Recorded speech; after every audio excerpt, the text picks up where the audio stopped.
கடைசி கால தீர்க்கதரிசியின் தேவ வார்த்தை.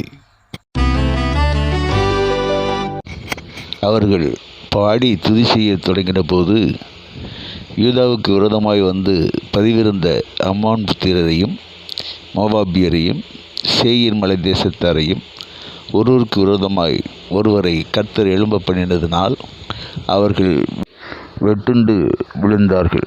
2 நாளாகமத்தின் புஸ்தகம் 20 அதிகாரம் 22வது வசனம். யோசபாத் அவனுடைய ஜனங்களும் அவர்கள் உடைமைகளை கொள்ளையிட வந்தபோது அவர்கள் கண்ட ஏராளமான பொருள்களும் பிரேதங்களிலிருந்து உரிந்து போட்ட ஆடை ஆபரணங்களும் தங்கள் எடுத்துக்கொண்டு போகக்கூடாதிருந்தது.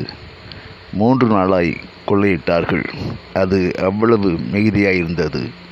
2 நாளாகமத்தின் புஸ்தகம் 20 அதிகாரம் 25வது வசனம். 4ஆம் நாளில் பெராக்காவிலே கூடினார்கள். அங்கே கர்த்தருக்கு ஸ்தோத்திரம் செலுத்தினார்கள்.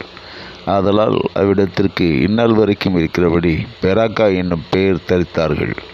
2 நாளாகமத்தின் புஸ்தகம் 20வது அதிகாரம் 26வது வசனம். எல்லாவற்றிலும் நீ மேலானவர், எல்லோரிலும் பெரியவர், சகலவற்றையும் சிருஷ்டித்தவர், சர்வத்திலும்